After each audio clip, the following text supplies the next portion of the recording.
Donc la prochaine table ronde, c'est effectivement porte sur les mobilités low-tech pour les marchandises.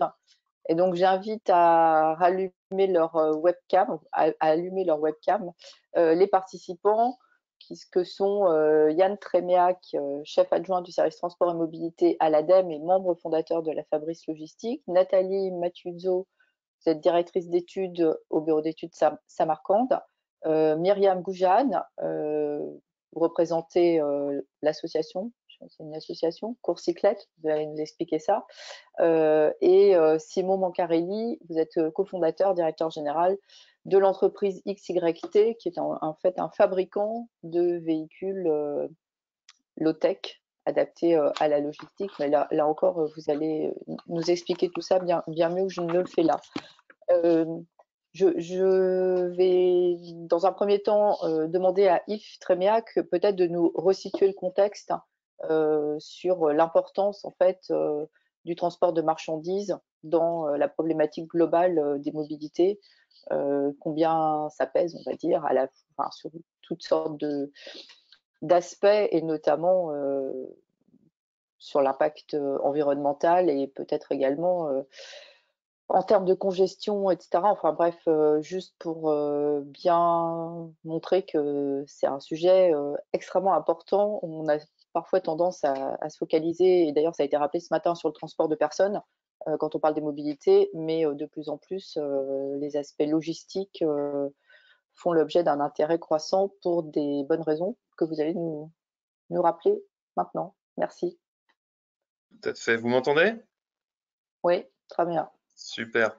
Eh ben, bonjour à tous. Donc, je suis Yann Tréméac. Pas Yves, mais c'est pas mal aussi.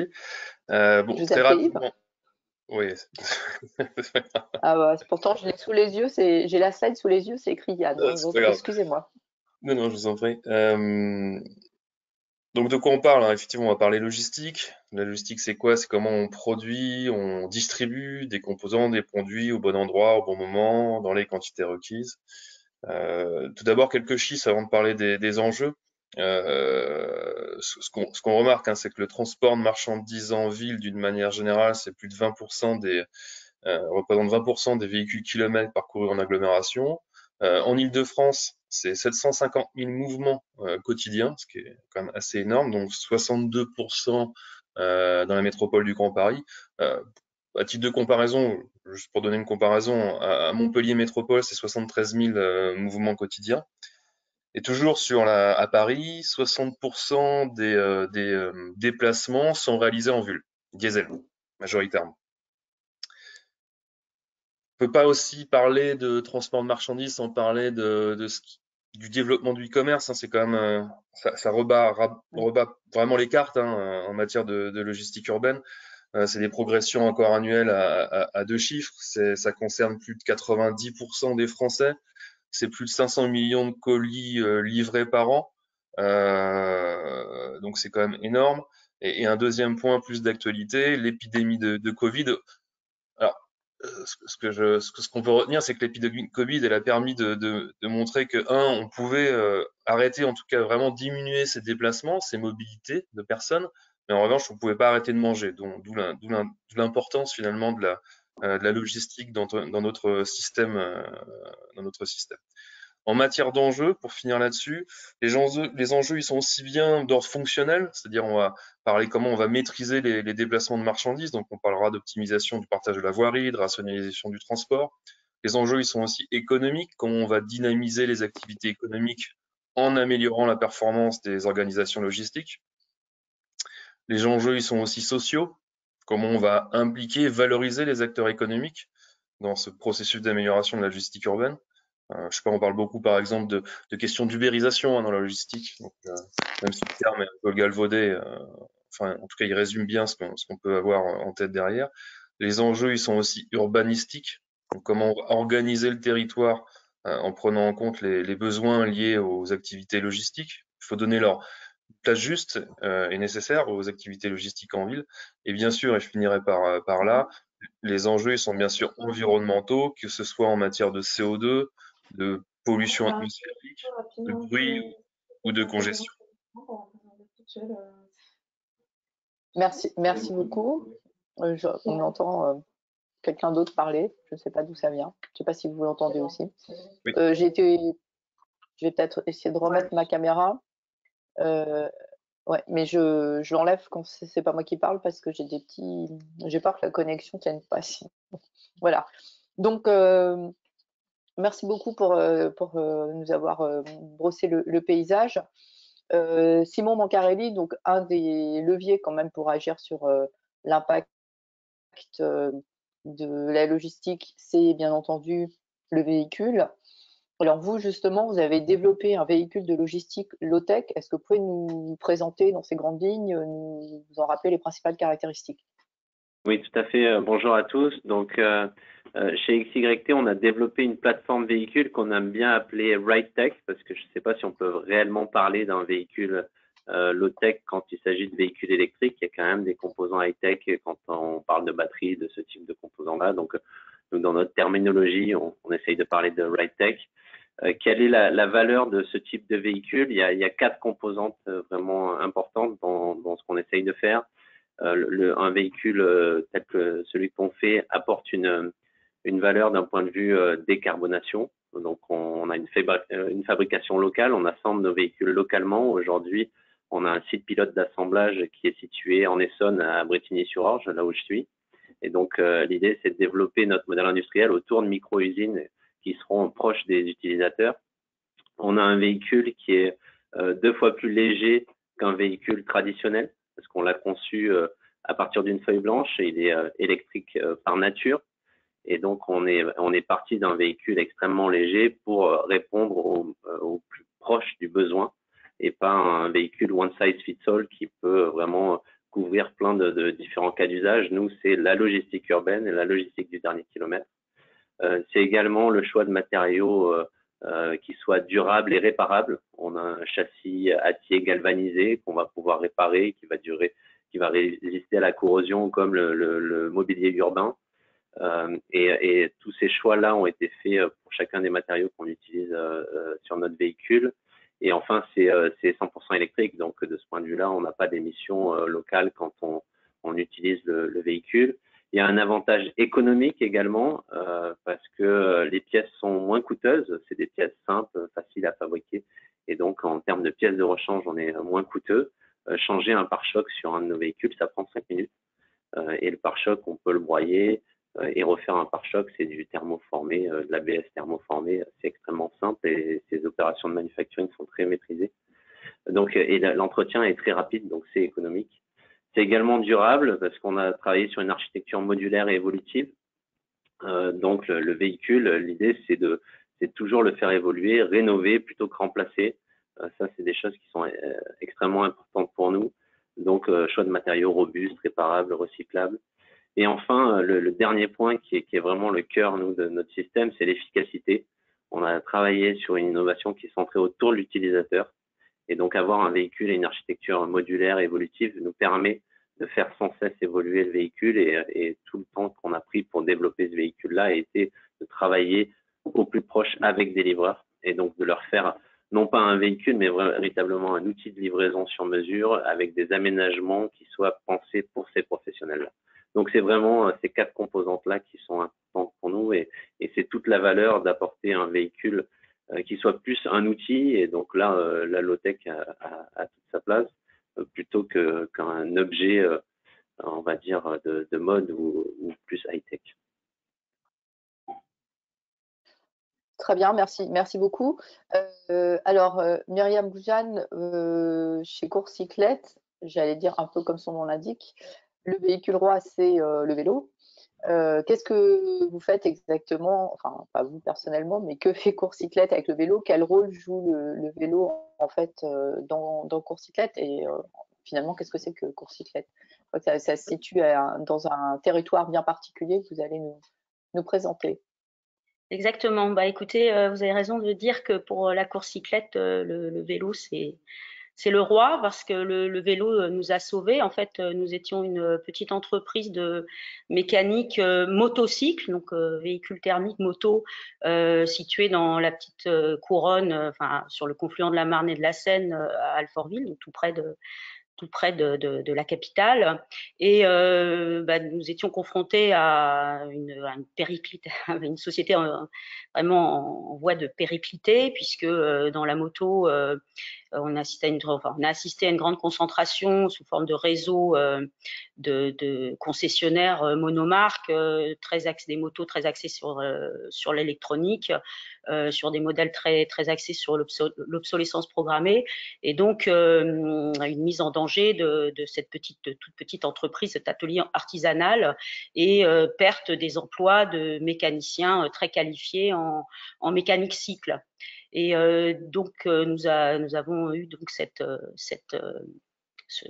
résilience, ce sursaut, cet essor de vouloir nous mettre au métier du vélo, sachant qu'en général, quand on est mécanicien motocycle, on est passionné de cycle, passionné d'histoire du cycle, passionné de cette technique extrêmement low-tech, même si aujourd'hui, on fait notamment dans tout ce qui est cycle logistique, on met en œuvre des dispositifs beaucoup plus sophistiqués. Et donc, nous sommes passés donc du motocycle au cycle, c'est-à-dire tous les métiers du vélo, que ce soit la location, la réparation, la vente, et la cyclo-logistique, c'est-à-dire la logistique à vélo. Et nous avons accompagné ça aussi de la création d'un tiers-lieu, donc qui s'appelle la Courcyclette, parce que nous étions dans l'entreprise, l'atelier était dans un lieu assez inspirant, un hangar un peu des années, du début du XXe siècle, représentatif des faubourgs industrieux de la petite couronne, donc un endroit qui est susceptible d'attirer un public et une clientèle intéressée par justement un mode de vie alternatif, beaucoup plus slow life, low tech, et qui s'éloigne donc des préceptes de l'extraction à l'infini, de la consommation à tout va, de l'obsolescence programmée. Et sachant que dans ce lieu, nous avons monté également un petit café associatif qui est devenu un atelier et une salle dédiée à la cuisine et à l'alimentation en circuit court avec du transport à vélo. Voilà, donc la Courcyclette, c'est un ensemble très cohérent d'une équipe et d'un lieu où on fait plus qu'expérimenter, on propose donc des activités économiques, commerciales autour, dans des secteurs qui sont finalement très clés. J'entendais tout à l'heure Laura qui disait que le budget automobile pour un ménage modeste peut aller jusqu'à 20% de ses dépenses. Eh bien, nous, on part du principe que si on arrive à proposer une alternative dans les transports et une alternative dans l'alimentation, eh bien, la transition écologique, en réalité, elle est véritablement gagnée dans nos villes. Voilà, donc aujourd'hui, nos activités, c'est, comme je le disais, toutes les activités autour du vélo pour le transport de personnes, mais également donc pour le transport de marchandises, notamment des marchandises alimentaires, mais également du matériel, par exemple pour de la logistique culturelle, ou des transports, les petits transports dans un périmètre local. Merci beaucoup pour cette présentation. Alors avec Nathalie Mathuso, on va changer de périmètre puisque là le projet dont vous allez nous parler concerne la vallée de la Seine. Donc de quoi précisément s'agit-il? Est-ce que vous pouvez décrire le projet et à quel stade ça en est aujourd'hui? Oui, un petit mot d'abord de Samarcande. Donc Samarcande, c'est un bureau d'études qui accompagne les acteurs publics dans la co-construction de stratégies autour des problématiques qui sont les problématiques de la logistique et des transports de marchandises dans leur dimension à la fois aménagement, intermodalité, logistique urbaine. Un mot, puisque notre bureau d'études a un peu changé depuis juillet 2020. Nous sommes filiale du groupe Indigo, qui est lui-même un groupe qui accompagne les acteurs publics et privés sur des problématiques de développement durable et notamment de mobilité voyageurs et marchandises. L'étude sur laquelle j'interviens, donc qui est appelée RER multimodal fret, a été réalisée dans le cadre du CPIER Vallée de la Seine et il envisage un ensemble de services ferroviaires et pardon, est-ce que vous pourriez juste préciser PIER? Oui, le contrat de plan interrégion Vallée de la Seine. Merci. Merci. État-région Vallée de la Seine. Donc, nous étions candidats à un AMI lancé dans le cadre de ce CPIER et nous avons été retenus parmi d'autres études ou recherches. Donc, notre étude qui est aujourd'hui à un stade plutôt conceptuel et en recherche d'opérateurs pour faire des expérimentations, envisage la vallée de la Seine autour de services ferroviaires, mais aussi de services fluviaux qui ont été plutôt le modèle qui a été le plus développé dans le cadre de cette étude. Ces services fluviaux, ils fonctionnent sur la base de barges en convoi, dont la capacité, plus petite que les barges actuelles, permet d'innerver le système logistique de la vallée de la Seine et permet de s'arrêter sur des ports ou sur des quais qui sont à la fois des lieux de transbordement, mais aussi des lieux de valorisation de la marchandise, puisque cette étude, elle souhaite répondre à plusieurs enjeux de la vallée de la Seine, celui évidemment de la compétitivité du port du Havre, celui du développement des reports modaux, donc de la route vers les modes alternatifs, et puis celui aussi d'un rééquilibrage de la logistique francilienne qui est très concentrée à l'est et qui pourrait se déconcentrer à l'ouest. Donc ces ports sur lesquels ces péniches s'arrêtent sont à la fois, je l'ai dit, des sites de transbordement et des sites de valorisation, ce qui fait des ports du Havre, de Rouen et de leurs différents quais, mais aussi des quais en Île-de-France, des sites sur lesquels on peut envisager de développer des zones logistiques où sont valorisés, où sont préparés des produits. En amont de Paris, cela permet de préparer des caisses urbaines qui seront directement livrées sur des quais urbains, donc des quais de zone dense. On a pris Tolbiac et Ivry, et donc ça permet de charger sur des ports en amont de Paris, soit des caisses urbaines qui ont été préparées sur les ports du Havre ou sur les ports de Rouen ou sur leurs différents terminaux, ou bien également, par exemple, à Gennevilliers, des cargocycles. Donc, ce modèle, il se nourrit de briques qui existent déjà, de réflexions qui existent autour de ces péniches en convoi, qui sont à la fois multi-fret, multi-acteurs et qui peuvent être multi-arrêts, contrairement aux matériels utilisés aujourd'hui qui sont très compétitifs, mais qui exigent un haut niveau de massification et qui allongent les distances entre les ports et puis les zones de logistique qui sont en particulier des zones de desserrement à l'est, qui sont peu innervées notamment par le fluvial et qui ont peu de ports de conteneurs.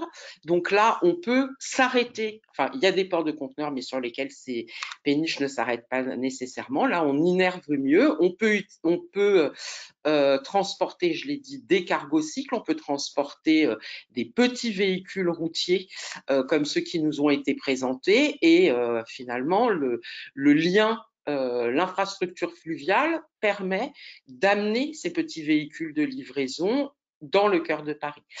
Ça permet aussi d'envisager, je l'ai dit, autrement le desserrement et notamment le desserrement à l'ouest de la logistique. Ça permet aussi d'avoir une vision plus systémique de la logistique urbaine, qui certes se vit à l'intérieur des quartiers, mais qui commence en Chine ou qui commence en France sur les grandes portes d'entrée maritimes que sont les ports, et notamment le port du Havre. Donc ça replace, ça reconnecte en fait la logistique urbaine avec l'ensemble de la chaîne dont elle est le dernier kilomètre. Merci beaucoup. Et accessoirement, ça pourrait redonner une certaine forme de compétitivité au port du Havre dans sa concurrence contre les ports d'Europe du Nord, ou en tout cas au nord Tout de à la fait. France. C'était aussi un objectif que de créer des services qui permettent sur un hinterland qui est très disputé entre le port du Havre et les ports du Benelux, de recapter des trafics qui sont finalement des trafics entre guillemets naturels pour le port du Havre, encore une fois en reconnectant le Havre et sa zone de desserte francilienne par le fluvial, et en redonnant aussi au Havre et à Rouen un rôle plus important de préparation, puisque, encore une fois, on peut imaginer que des préparations de commandes qui aujourd'hui se font à l'est dans la zone de desserrement, sur ces immenses entrepôts qui sont à l'est de l'Île-de-France, se fassent aussi au Havre. Merci beaucoup pour votre présentation. Yann Tréméac, est-ce que, bon, j'imagine que vous connaissiez ce projet que vient de présenter Nathalie Mathuso. Est-ce que ça vous semble une bonne illustration d'une application des low-tech à autre chose que les véhicules à proprement parler, puisque là on voit bien que en fait, les véhicules, c'est les véhicules qui existent déjà. Il ne s'agit pas de remplacer les véhicules par d'autres, mais uniquement de les agencer différemment, de les relier. Si, non, c'est pas tout à fait ça. Il y a quand même techniquement, je pense que notre modèle, pardon, excusez-moi d'intervenir, mais notre modèle, il est un support en fait de logistique low-tech. Il permet effectivement d'amener des véhicules qui s'inscrivent complètement dans des chaînes low-tech. En revanche, quand même, s'agissant de multimodalité, on n'est quand même pas si low-tech que ça parce qu'on est multi-acteurs, donc il y a nécessité d'avoir de la technologie pour faire le lien entre les acteurs. Et si des briques existent, on est vraiment au stade de l'expérimentation sur ces péniches qui fonctionnent en convoi, et la possibilité pour des péniches de fonctionner en convoi demandera beaucoup de technologie. D'accord. Alors, Yann Trévéac, est-ce que le multimodal, dans la mesure où il fait appel à la technologie, c'est low-tech ou ça n'est pas low-tech? Est-ce que ça fait partie, selon vous, je ne sais même pas si vous parlez de concept de low-tech, mais en tout cas, est-ce que c'est low-tech? Je vous remercie de me poser la question. C'est une bonne question. Hein. Est-ce que low-tech, c'est opposé à high-tech, ou on parlera plus, je pense, de manière plus moderne de deep-tech? En tout cas, moi, ce que je retiens déjà des trois présentations, et je pense qu'il y a quand même des critères, si on veut parler low-tech, de quoi on parle finalement. Moi, ce que je retiens, c'est qu'on parle beaucoup de sobriété en matière d'utilisation des matières, des ressources. On parle beaucoup d'optimisation, donc toujours dans cet angle, sous l'angle de cette sobriété, d'optimisation de l'utilisation des équipements, d'optimisation du foncier. Sobriété aussi dans les émissions de gaz à effet de serre et de polluants atmosphériques. Le deuxième critère que je retiens aussi, c'est cette notion de simplicité et d'accessibilité technique, technologique, mais aussi organisationnelle. Donc ça, c'est peut-être aussi un déterminant de ce que peut être le low-tech. Et enfin, ce que je retiens aussi, c'est cette notion finalement de développement économique et de durabilité. Après, voilà, donc ça pour moi, c'est un petit peu ce que je retiens comme déterminant au vu de ce qu'on se dit là, de déterminant ce que peut être le low-tech pour la logistique, pour le déplacement des marchandises. Après, effectivement, il va se retranscrire, à mon sens, aussi bien sous l'angle des véhicules, donc c'est ce que Simon présentait, notamment avec le véhicule XYT, qu'au niveau des organisations.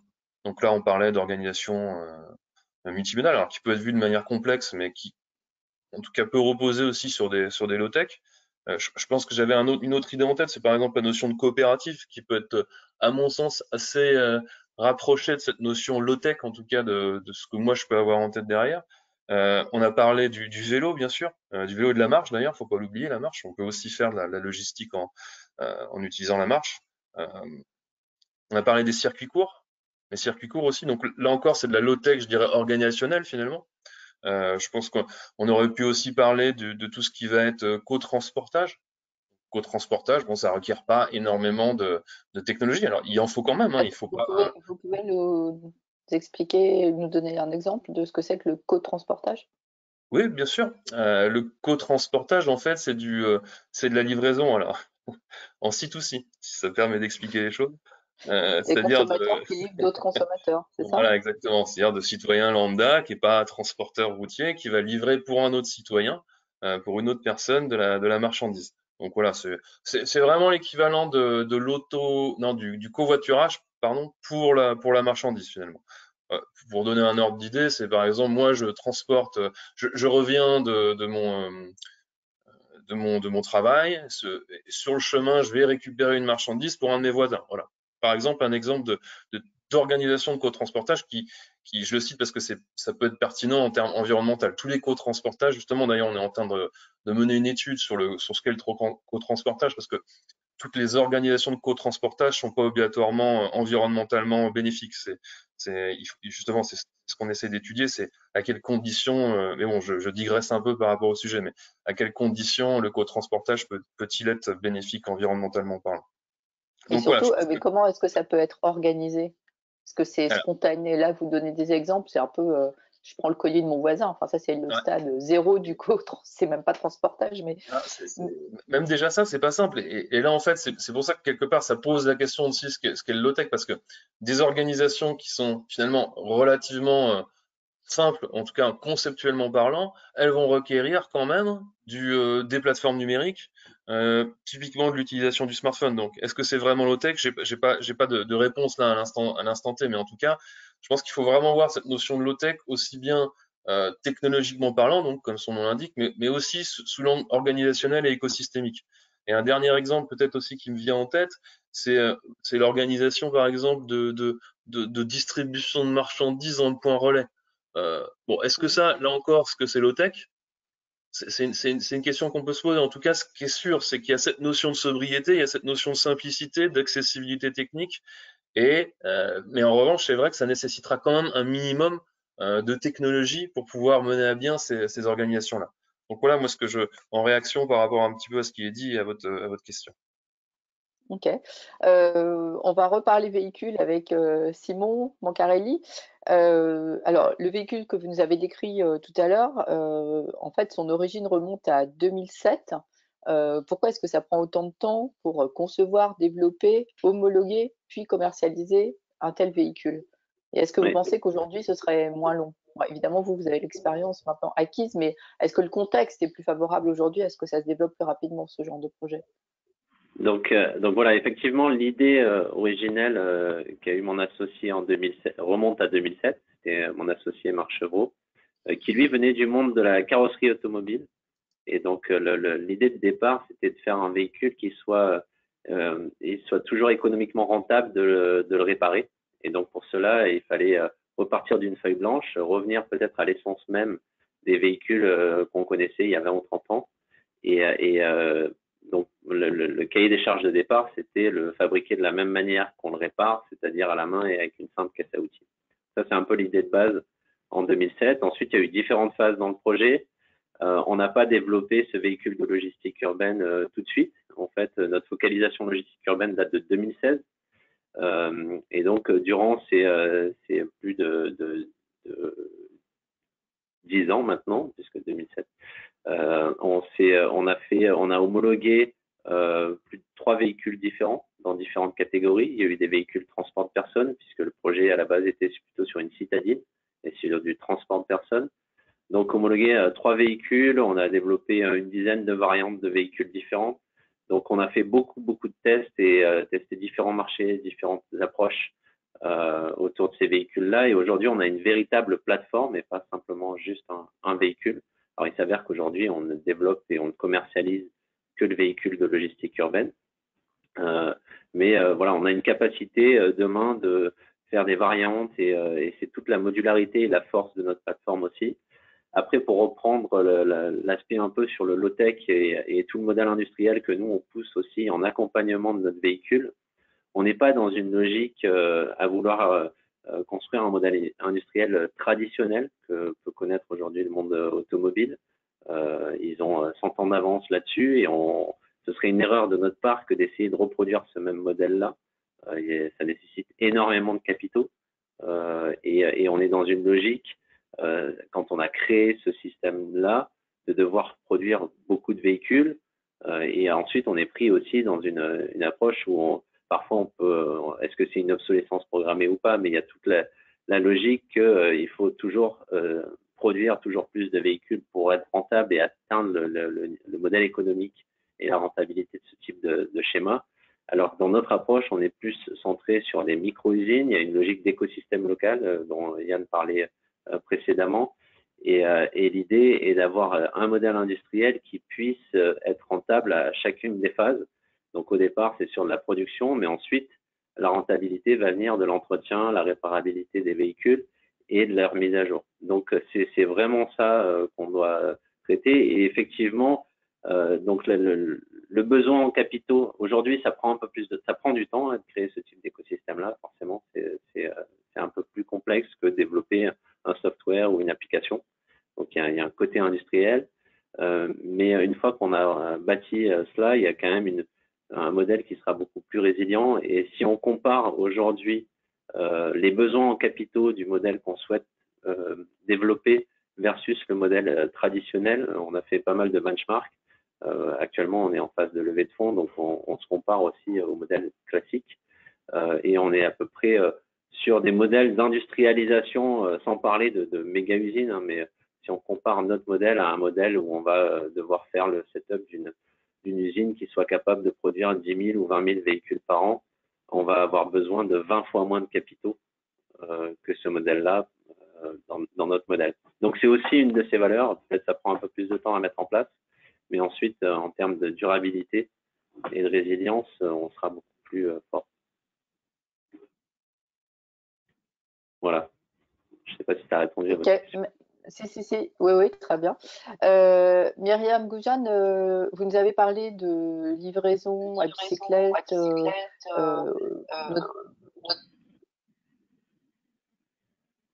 Vous m'entendez bien?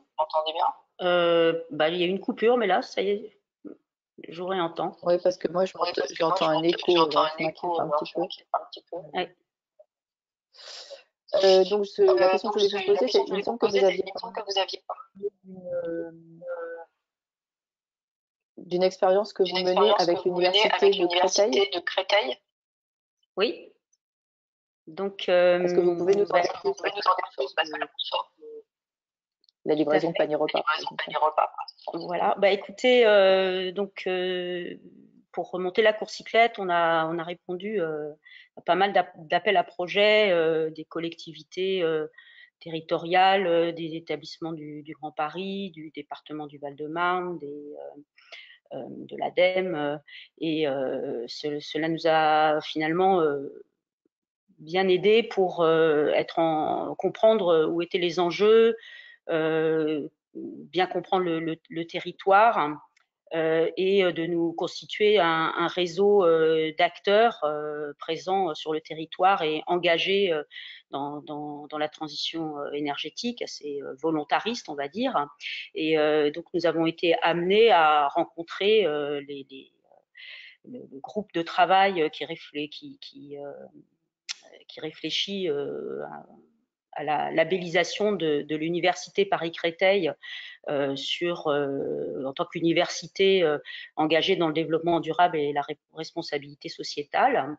Et nous avons commencé en fait de manière très pratique à leur proposer quelques applications d'activités en transition écologique, comme par exemple des activités de traiteurs éco-responsables avec livraison à vélo. En fait, par exemple, pour un colloque organisé avec des chercheurs qui viennent de partout dans le monde, un colloque organisé sur la thématique des pollutions plastiques, nous avons proposé que les repas soient des repas zéro déchet, transportés à vélo, et donc avec également donc des produits approvisionnés par des circuits courts alimentaires. Et de fil en aiguille, nous avons donc signé un partenariat avec l'UPEC pour les accompagner donc dans l'obtention de ce label, et notamment en les aidant à introduire donc les mobilités actives. Je dis bien introduire parce qu'aujourd'hui elles sont quasiment inexistantes. Donc introduire les mobilités actives sur les différents sites de l'université Paris-Créteil, qui a un territoire, un espace territorial assez considérable. Je crois qu'il y a 70 sites. Ça va jusqu'à Marne-la-Vallée. Disons des portes de Paris jusqu'à Marne-la-Vallée, et donc de pouvoir proposer à la fois donc des solutions pour faciliter la mobilité des étudiants, des personnels de l'université, mais également le transport, par exemple le transport du courrier à vélo, ou encore de pouvoir installer des vélos de vente de nourriture, comme des vélos, comme de la vente ambulante en fait, comme des boutiques ambulantes sous forme de vélos cargo. Très bien, merci beaucoup. Oh là là, ça continue mon problème d'écho. Vous m'entendez? Oui. Oui. Bon. Oui. Bon. J'avais une question pour Nathalie Mathuso. Est-ce que le projet, on a bien compris qu'il était encore au stade plus conceptuel que concret, mais néanmoins, est-ce qu'il est pour tout ou partie déclinable sur d'autres territoires, ou est-ce que c'est vraiment un projet sur mesure pour la vallée de la Seine, le port du Havre, l'Interland du Havre, etc. Dans son entièreté, il demande quand même une situation très remarquable, hein, avec d'un côté un port, de l'autre côté une très grande métropole, et autour des métropoles ou des agglomérations avec également des besoins. Donc, il est reproductible, oui, parce qu'il y a une autre situation assez remarquable en France, qui est l'axe rhodanien, l'axe Méditerranée-Rhône-Saône. Donc, de ce point de vue-là, on pourrait reproduire ce schéma entre Marseille et Lyon. Néanmoins, il a été conçu pour la vallée de la Seine, mais oui, sans doute pour d'autres axes tout à fait remarquables, comme celui de Marseille, il est reproductible, puisque s'y posent aussi des problématiques de desserrement. Et dans les deux cas, on a l'infrastructure fluviale qui pénètre la ville, et c'est son intérêt, hein, pour reconnecter la grande logistique qui est la logistique portuaire et maritime et la logistique urbaine. On a l'intérêt de cette infrastructure qui va pénétrer la ville et permettre effectivement cette reconnexion. Donc, il a été créé pour la vallée de la Seine, mais il est reproductible sur ce même type d'axe. Merci pour cette réponse. Simon Mancarelli, vous l'avez déjà un peu mentionné tout à l'heure, mais ça me semble intéressant d'y revenir sur le fait que vos clients, finalement, ils se fichent de savoir si c'est low-tech ou pas low-tech. Ce qui les intéresse, c'est l'efficacité en fait de votre véhicule, notamment pour des populations qui travaillent avec de faibles marges. Oui. C'est le fait que votre véhicule soit adapté en fait à leurs contraintes. Oui, tout à fait. Donc, nous, aujourd'hui, quelle est la maturité de notre projet? On a un véhicule donc, de logistique urbaine qui est homologué dans la catégorie N1, donc c'est les véhicules utilitaires légers à échelle européenne. On a obtenu l'homologation européenne en avril dernier. Donc c'est une réalité terrain. Même malgré la période Covid, on a produit les 5 premiers véhicules, donc série de ce modèle-là, qui sont en opération aujourd'hui chez Chronopost et certains de leurs sous-traitants. Et le choix, c'est vrai qu'on ne markete pas le côté low-tech, même si c'est des composantes, la valeur pour le client, on la markete, c'est-à-dire la réparabilité, le côté économique des véhicules, puisque les pièces de rechange sont peu coûteuses, c'est très simple à réparer, donc ça c'est une valeur concrète pour le client. Parce que dans la logistique urbaine, des pare-chocs, des rétroviseurs, des phares, c'est des pièces c'est des consommables. C'est même pas parce que ça souffre beaucoup en ville. Donc ça, c'est une valeur forte. Et ensuite, l'autre point, c'est l'efficacité. Donc avec ce modèle un peu low-tech et là aussi la composante modulaire de notre architecture nous permet d'adapter vraiment le véhicule, en l'occurrence, à un besoin très précis, donc plutôt dans une logique d'outils. Et donc là, c'est en travaillant main dans la main avec ces livreurs qu'on peut gagner un peu d'efficacité sur les temps d'ouverture et fermeture, par exemple, de l'accès au chargement, sur l'ergonomie pour accéder à ces espaces-là. Pour faire le lien aussi avec le projet de Nathalie, on a effectivement aussi ces réflexions sur la containerisation, sur les systèmes multimodaux et le fait qu'on ait fait un véhicule modulaire, le cube, nous on appelle ça un cube, l'espace de chargement qu'on vient poser sur le véhicule, est découplé du véhicule. Donc on a un véhicule qui a un porte-container en fait, et c'est cette partie-là qui est homologuée, et ensuite on peut changer ce qu'on va mettre dessus. Donc on a créé une nouvelle plateforme qui va permettre aussi de se connecter avec de futurs usages tels que ceux que décrivait Nathalie. Et donc la valeur pour le client, c'est vraiment le côté économique et l'efficacité. Le côté low-tech, ça leur parle pas plus que ça, et c'est voilà, c'est on va dire une case de plus peut-être, parce qu'il y a beaucoup de deep tech, low tech, high tech, tout ça, c'est un peu ça risque de leur faire peur en fait. Voilà, c'est ça. Mais bon, on note aussi peut-être une composante de co-construction avec les utilisateurs. Peut-être ça peut être aussi une des composantes des low-tech. Ça, quand on parle vraiment des véhicules, enfin juste pour faire un complément là-dessus, on s'aperçoit que les véhicules d'aujourd'hui, on les maîtrise plus, en fait, y compris même les réparateurs, s'ils n'ont pas la valise du fabricant, c'est très compliqué d'arriver à diagnostiquer certaines pannes. Quand on arrive avec un véhicule qui est simple et au final on est capable de soi-même remplacer un pare-choc ou remplacer un rétroviseur, ben, tout de suite on se réapproprie aussi l'objet qu'on utilise. Donc ça c'est quelque chose de très concret. Et dans la population des livreurs du dernier kilomètre, c'est souvent des TPE, des petites entreprises de moins de 5 salariés. Il y a qu'à voir aussi l'état de certains véhicules. Hein, c'est des domaines où il y a assez peu de marge et c'est très contraint en termes de moyens financiers.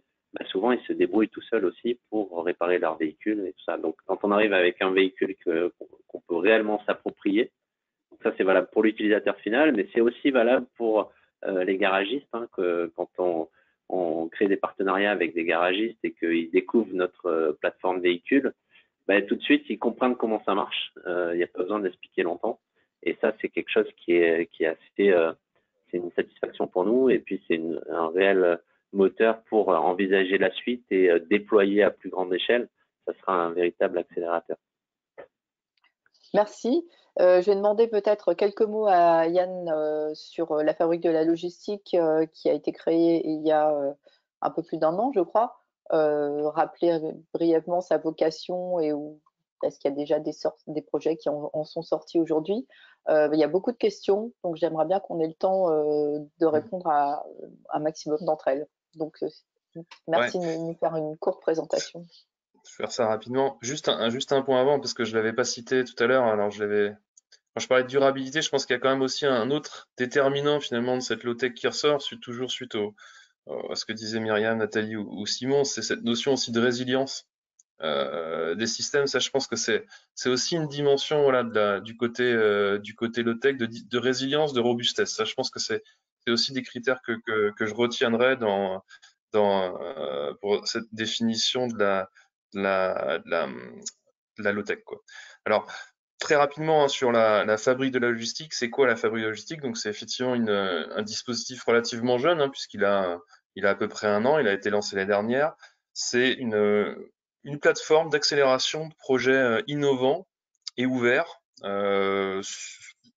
dédiés à la supply chain, à la logistique. Donc, quand je parle de projets innovants et ouverts, on est dans cette approche, si je peux employer un anglicisme, d'open innovation, vraiment sur cette notion de création de commun. D'ailleurs, commun ouvert, partagé. D'ailleurs, cette fabrique de la logistique, qui est donc ouverte, hein, ouverte à tous, tout le monde peut s'y inscrire et participer. Elle est organisée en communautés d'intérêt. Ces communautés d'intérêt étant choisies elles-mêmes pour quelque part relever des défis qui sont identifiés par les acteurs économiques, par les territoires, par les institutionnels, par les entreprises, les laboratoires en matière de logistique. Donc on a à l'heure actuelle différentes communautés qui sont actives et ouvertes au sein de la fabrique de la logistique. Il y a une communauté sur la digitalisation, une communauté sur la logistique durable, une communauté sur les territoires. On va en créer une sur le vélo. Donc voilà, et ça c'est vraiment à l'initiative d'acteurs qui identifient des problématiques à lever et sur lesquelles on va se réunir ensemble pour créer de l'innovation pour répondre à ces problématiques. La fabrique de logistique, elle a été fondée lancée par l'ADEME avec différents membres fondateurs hein, qui sont FM Logistique, la FNTR, GS1, La Poste, Michelin, Samada, Novalog et la région Île-de-France, faut pas que j'oublie, qui ont tous à leur niveau participé pour faire développer cette fabrique de logistique. Donc, pour finir, on est vraiment dans cette démarche de création de commun. Donc, ça repose sur des valeurs, hein, des valeurs qui sont fortes, des valeurs de créativité, de confiance et aussi de partage qui vont permettre à l'ensemble des parties prenantes, qu'ils soient start-up, donneurs d'ordre, prestataires, logistiques, associations, pouvoirs publics, collectivités territoriales, laboratoires, de travailler ensemble, de créer des écosystèmes finalement innovants pour pouvoir travailler sur la création de ces communs dans une logique ouverte et partagée. Et pour finir, oui, on a des premiers résultats, même s'il est encore un peu tôt. On travaille à l'heure actuelle sur des outils pour accompagner les transporteurs pour choisir quelle est la motorisation la plus adaptée, alors carburant alternatif le plus adapté à leurs pratiques, à leurs usages. Ça, c'est un premier commun qui va être créé, donc une plateforme ouverte, qui sera ouverte pour tout le monde. Alors, tous ceux qui ont cette problématique. Et on est aussi en train de travailler à une plateforme numérique simple. Alors, est-ce qu'elle est low-tech, je ne sais pas, mais en tout cas, une plateforme numérique pour agréger, présenter l'ensemble des arrêtés préfectoraux sur un territoire. Donc, pour pouvoir, parce que c'est une vraie problématique hein, rencontrée par les acteurs du secteur, comment se déplacer correctement dans une ville. Et bientôt, j'espère pouvoir avancer sur la création de communs en matière de cycle logistique ou un autre sujet aussi, le cotransportage me semble être assez porteur sur ce sujet-là. Voilà. Parfait, très bien, merci beaucoup. Je vous propose de passer aux questions parce qu'il nous reste 10 minutes et qu'il y a beaucoup de questions. Alors, une concernant la compatibilité entre le e-commerce tel qu'on le connaît aujourd'hui et une société low-tech. Ne devrait-on pas plutôt aller vers un e-commerce de proximité et un achat de produits locaux et de seconde main sur un modèle du type Le Bon Coin dans un rayon de 20 à 30 km? Je ne sais pas qui veut répondre à cette question. Est-ce qu'on peut être low-tech avec le e-commerce qu'il existe aujourd'hui?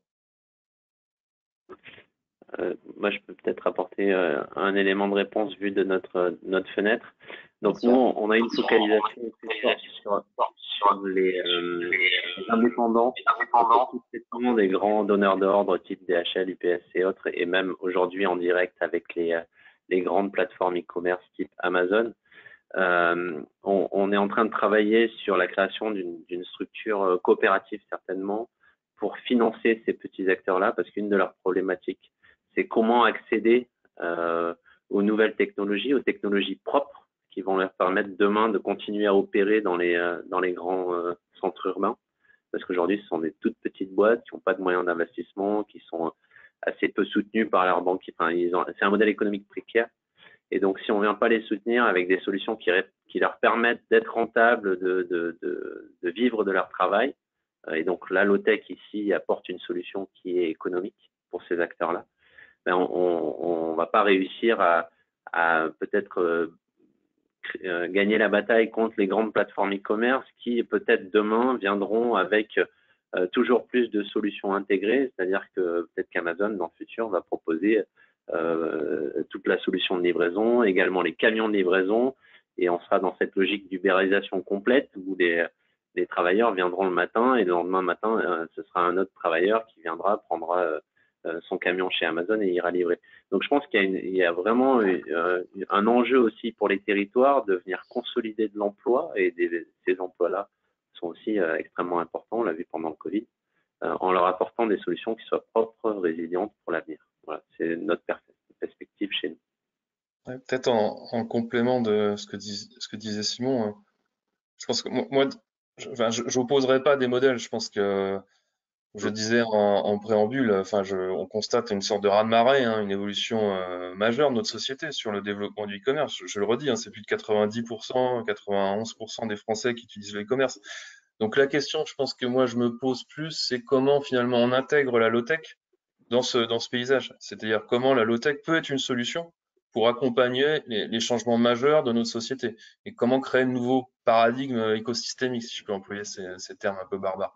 Et donc, typiquement, pour revenir à des choses très concrètes, comment on peut voilà, créer par exemple créer des coopératives de vélo, pourquoi pas aussi, pour pouvoir justement livrer du e-commerce, pour pouvoir travailler avec ces acteurs e-commerçants. Donc, en tout cas, je me dis plus qu'il faut agir sous cet angle-là, en tout cas.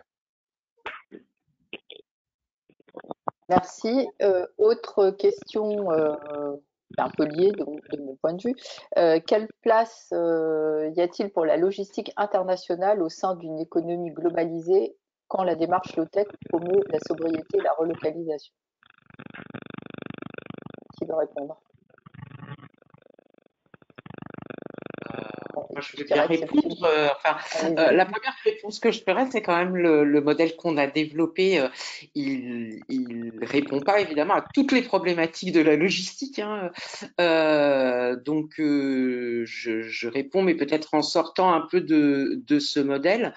Néanmoins, je pense quand même que quelle que soit l'évolution qu'on va connaître, où il y aura peut-être moins de mondialisation, le commerce international n'est quand même pas prêt, et je pense pas que ce soit souhaitable non plus, de disparaître. Donc je pense qu'il y a encore nécessité, et encore plus nécessité, je dirais, aujourd'hui, de réfléchir à ces liens entre les ports, dont on sait très bien qu'ils conserveront une importance. On est quand même encore dans l'économie des échanges, et donc ils garderont une grande importance. Donc il y a encore nécessité de travailler sur la connexion des ports avec leurs arrière-pays et d'y connecter la problématique de la logistique urbaine. Et je pense que plus si on prend l'exemple de l'axe Seine, hein, plus cet axe Seine il sera fort logistiquement, plus il permettra aussi d'ancrer de nouvelles industries, et c'est la robustesse de cet axe logistique qui permettra justement de réindustrialiser, de relocaliser. Il n'y aura pas de relocalisation si on ne propose pas à ces entreprises qui se relocalisent une robustesse des systèmes logistiques et une robustesse aussi des services de transport par tous les modes qui existent, et en particulier par les modes alternatifs, parce que je pense que l'économie de demain, elle sera peut-être pas la même, mais en tout cas, elle devra prendre plus en compte les considérations environnementales, et donc plus en compte à la fois l'évolution du parc routier, dont il ne faut pas oublier qu'il se réinvente aussi, donc il va aussi vers plus d'économie et moins de génération de nuisances, mais que les modes alternatifs doivent être là pour jouer leur rôle, pour apporter une solution complémentaire, et que il y a tout à faire, enfin il y a nécessité d'offrir des services de qualité et d'y penser maintenant, quel que soit le monde de demain, parce que de toute façon, il devra être plus vertueux. Et de toute façon, on a tout intérêt à réindustrialiser et à maintenir l'emploi industriel ou générateur de flux autour de ces grandes vallées économiques qui sont aussi des vallées bien desservies par les modes alternatifs. Ouais. Juste peut-être pour apporter un élément sur le volet industriel / low-tech. Nous, l'idée, c'est aussi d'être capable de fabriquer ce type de produits n'importe où dans le monde, avec des techniques qui seront maîtrisées à peu près partout sur la planète. Donc, il y aura peut-être moins d'échanges de matériaux si demain mes véhicules sont utilisés en Asie ou en Amérique. On va pas les produire en France pour les exporter. On va peut-être produire certains composants stratégiques qui seront produits ici, mais la majeure partie pourra être produite localement et assemblée localement. Donc c'est pas des modèles qui s'opposent fondamentalement, mais je pense qu'on peut avoir la construction d'un nouveau modèle comme ceci. Ouais, peut-être aussi en complément, je pense qu'on est les architectes du monde de demain. Enfin, je veux dire, il faut à nous aussi de construire des organisations, à nous de développer localement des organisations en circuit court, à nous de travailler, que les régions facilitent, que les territoires facilitent la mise en place de circuits courts, que les acteurs économiques s'engagent sur ce chemin, que les consommateurs peut-être consomment autrement. Enfin, c'est voilà.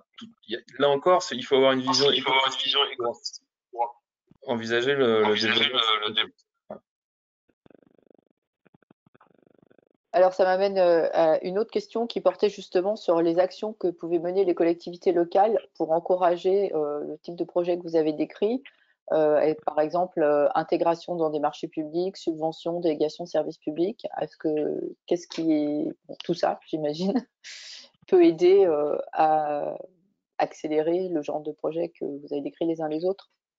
Je te coupe, Dominique. Je crois que Myriam voulait réagir, me semble-t-il. Myriam. Ah, on vous entend pas. J'arrive pas à voir le ah voilà, j'arrivais pas à voir le micro. Oui, non, enfin, je voulais quand même. Pour moi, il y a quelque chose qui est comme assez fondamental, c'est que je pense qu'une logistique low-tech, ça doit forcément s'accompagner d'une réflexion sur ce qu'on transporte en fait. On peut pas transporter n'importe quel produit qui vient de n'importe où, quand bien même ce sera un relais entre un avion, une péniche et la bicyclette. On doit se poser la question de qu'est-ce qu'on transporte, et il y a aujourd'hui des choses qu'on transporte qui sont totalement incompatibles avec une vision low-tech de la société, parce que la logistique low-tech, elle n'a de sens que si on réfléchit à l'ensemble de la chaîne de production et de la chaîne logistique. Et donc, effectivement, elle n'est compatible qu'avec une philosophie de transporter des choses qui sont considérées comme elles-mêmes étant dans une vision, alors je ne sais pas si on dit low-tech, mais dans une vision sobre de la consommation. Et c'est pour ça que nous sommes vraiment, nous ne transportons pas n'importe quel colis. On considère la logistique comme une extension, une modalité finalement d'un mode de consommation, et à commencer par les consommations essentielles. On a bien vu pendant la crise du Covid que les consommations essentielles devenaient peut-être les consommations les plus difficiles à acheminer, que sont donc la consommation alimentaire et des biens qu'on considère comme étant les plus essentiels, comme par exemple la santé ou des choses comme ça. Alors, je reviens. Merci pour ce commentaire. Il y avait une question, je pense qu'en fait, on y a depuis à peu près répondu. Enfin, vous y avez répondu. Est-ce que la solution la plus frugale pour transporter des marchandises en ville n'est pas l'utilisation de moyens existants comme les tramways, bus, métro ou navettes fluviales et des transporteurs pour les derniers mètres? Oui, enfin, oui, oui, tout à fait. Le vélo, l'utilisation des transports en commun, c'est tout à fait pertinent. Il y a des démarches qui sont lancées, par exemple comme Tramfred, j'ai ça en tête, mais même plus globalement, un livreur qui utilise les transports en commun, c'est tout à fait pertinent. Et juste pour revenir sur ce que disait Myriam, ça fait aussi référence à des travaux qui sont menés au niveau de l'Europe et en France aussi sur la taxonomie des produits. Et c'est donc tout à fait un sujet qui doit être regardé, c'est qu'est-ce qu'on doit transporter. Ce sera l'objet d'une prochaine table ronde, mais pas Ouais. aujourd'hui. Après, Euh, pardon, aujourd'hui, on voit, comme le disait Yann en introduction, il y a cette forte croissance du e-commerce. Alors après, il y a le bon, le mauvais e-commerce, celui qui vient de loin, celui qui vient. C'est difficile de faire le tri dans tout ça. En tout cas, le sujet, c'est qu'aujourd'hui, c'est des petites entreprises qui réalisent plus de 80% des distributions en centre-ville, hein, des TPE, PME, et qui sont payés au colis, à l'adresse de livraison. Et donc, il faut assurer leur rentabilité. C'est aussi ça l'impact social, je pense, de cette technologie qu'on peut déployer. C'est faire en sorte que les outils qu'ils utilisent les aident à gagner du mieux possible leur vie. Et je pense que dans des schémas justement de logistique centralisée type e-commerce, il faut aussi penser à comment on peut massifier au maximum le transport de ces marchandises, optimiser ces derniers kilomètres. Et donc là, voilà, c'est une multitude de solutions. C'est pas que le vélo ou que le camion ou l'utilisation de moyens de transport en commun. C'est une myriade de solutions. Et enfin, pour faire le pont peut-être avec ta dernière question, comment les collectivités peuvent aider, nous, il y a une question de la subvention, c'est bien, mais nous, ce qu'on préfère, c'est avoir des vrais clients. Et aujourd'hui, pour adopter ce type de nouvelles solutions, il y a toujours aussi un peu un frein parce que c'est nouveau, parce que c'est peut-être un peu plus low-tech que ce qu'ils connaissent. C'est de se dire est-ce que c'est la bonne solution? Il faut arriver à cautionner ces clients-là. Donc ça peut être la commande publique pour les grands acteurs, voilà, mais également le cautionnement des petits acteurs. Nous, on voit que on a réfléchi à des utilisations intelligentes des aides à l'acquisition de véhicules qu'on va mettre comme dépôt de garantie pour des offres de location longue durée. Voilà, tout ce type de solutions qui peuvent aider à créer l'adoption par les clients plutôt que des solutions de subvention, nous sont intéressantes et on a plein d'idées là-dessus. Ouais, et puis juste un point qui avait été aussi remonté pas mal dans le cadre des travaux qu'on mène à la Fabrique Logistique. Qui dit logistique, enfin derrière, il y a notamment urbaine, il y a une question d'intégration sur le territoire.